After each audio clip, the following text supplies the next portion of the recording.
¿Qué tal amigos? Buenas tardes. Mi nombre es Antonio Rafael Limón Quesada y mi compañero Ariel Celestino Montero. Somos estudiantes de la licenciatura de Fisioterapia en IPET, Instituto Profesional en Terapias y Humanidades. El día de hoy venimos a hablar sobre un tema que es la cascada de coagulación. Muy bien.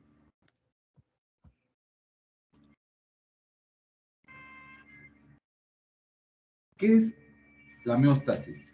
Se denomina coagulación al proceso por el cual la sangre pierde su liquidez, convirtiéndose en un gel, para formar un coágulo. Este proceso potencialmente desemboca en la homeostasis, es decir, el cese de la pérdida de la sangre desde un vaso dañado, seguido por su reparación. El mecanismo de coagulación involucra la activación, adhesión y agresión plaquetaria, junto con el depósito y maduración de la fibrina.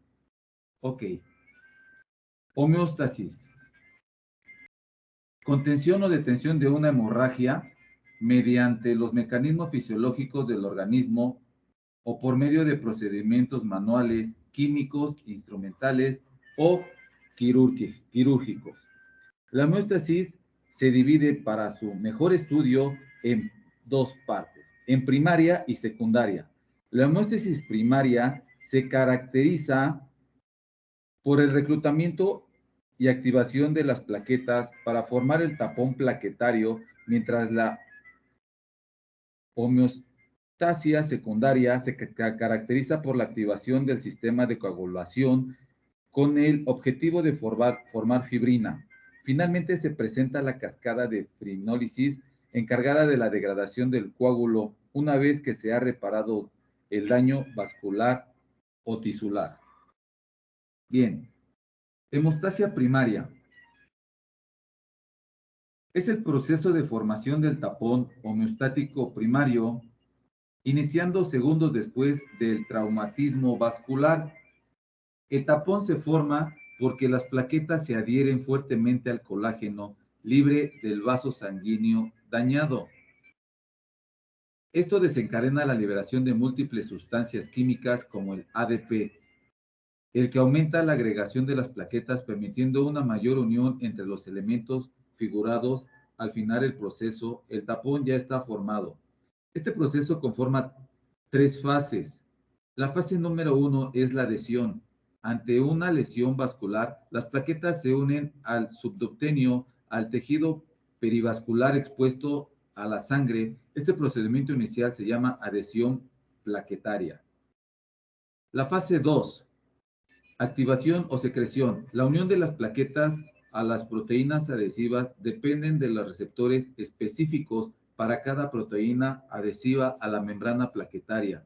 El colágeno se une a la plaqueta mediante la GPLB9 y el factor de von Willebrand.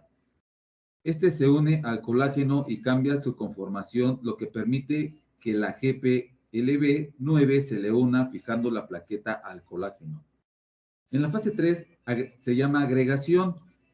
Para la agregación se requiere fibrinógeno y su receptor, la GP11B.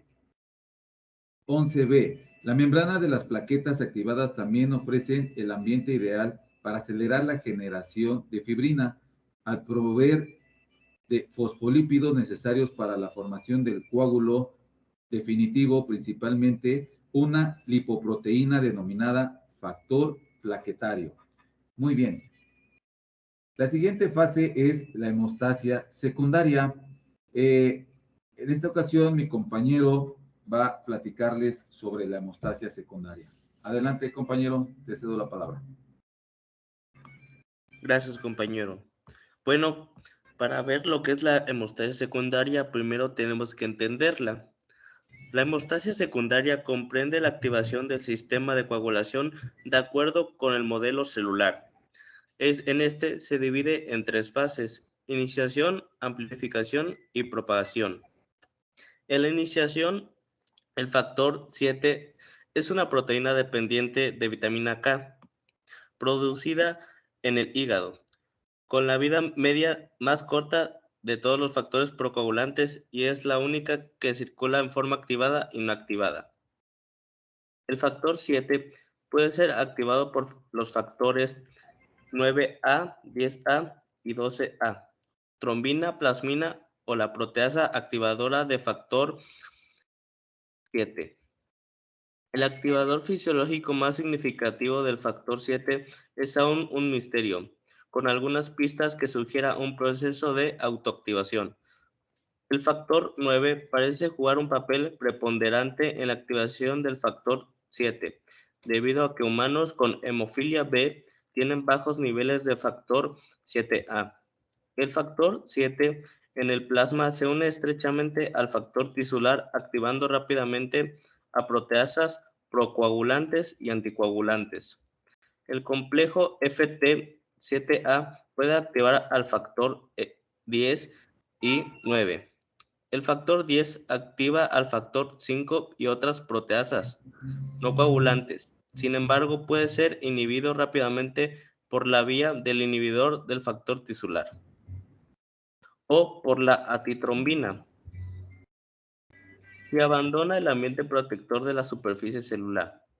El complejo FT7A puede autoactivarse a sí mismo. El factor 7A libre no puede ser inactivado por proteasas plasmáticas y tiene una media de 2 horas de vida. En la amplificación, las pequeñas cantidades de trombina generada en la fase de iniciación tienen diferentes efectos sobre múltiples áreas de la coagulación. La trombina es un potente activador plaquetario. Durante la activación, las plaquetas liberan de sus granulos alfa a la superficie. Factor 5 parcialmente activado, el cual es completamente encendido por la trombina y el factor 10A o XA. La trombina también puede activar al factor 11. Por otro lado, la trombina enciende el factor de von Willebrand, el factor 8 para activarlo posteriormente. En la propagación después, el factor 9A junto con el 8A se unen a la membrana de las plaquetas formando el complejo de tenaza. El complejo de tenaza activa al factor X o 10, resultando en una rápida formación de XA o 10A y se compone del factor 9A, 8A, 10 y calcio. La mayoría del factor XA se forma fisiológicamente a través de la acción del complejo de tenaza y no a través de la activación del complejo FT8A. El complejo de tenaza se cree que es 50 veces más eficiente para activar al factor X que el complejo de FT8A. El factor XA inicia el ensamble del complejo de protrombinasa, el cual es sustituido por el factor 5A, 10A y calcio. Este complejo transforma la protrombina a trombina, con lo que se da una explosión de trombina con la subsecuente formación de fibrina y formación del coágulo. Bueno, para llevar a cabo todo esto existen varias vías. Por un lado está la vía extrínseca, que se activa con el contacto de la sangre. En este caso, la activación de la proenzima X o 10 es mediada por un complejo formado por el factor 7, CA2+, y el factor 3 o tisular, generando muy rápidamente XA o 10A. En la vía intrínseca, llamada vía de la activación, en el cual participan 4 proteínas: precalicreína, quinonigeno y los factores 12 y 11. En esta etapa no requiere iones de calcio. Estos 4 factores se absorben sobre la superficie cargada negativamente, formando el complejo de iniciación.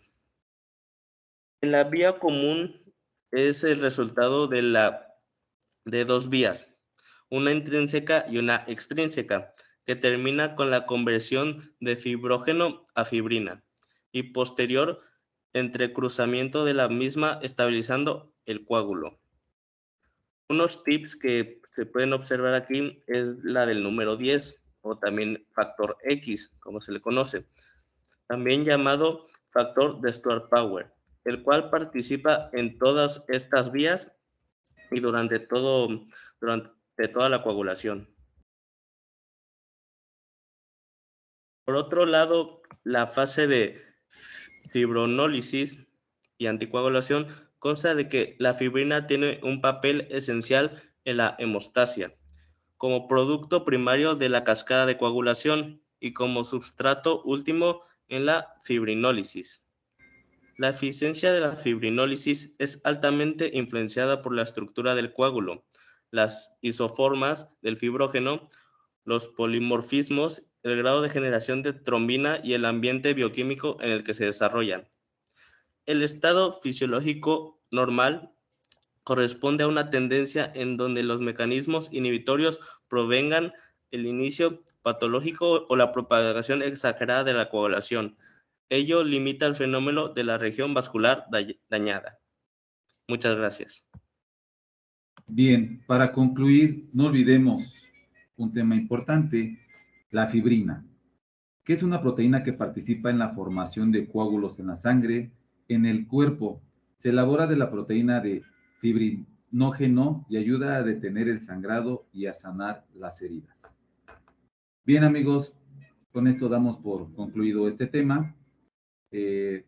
Esperamos se la sigan pasando bien, sigan teniendo una excelente tarde. Se despiden de ustedes Antonio Limón Quesada, Ariel Celestino Montero, alumnos de la licenciatura de Fisioterapia en la Universidad IPE, Instituto Profesional de Terapias y Humanidades. Gracias. Bonita tarde.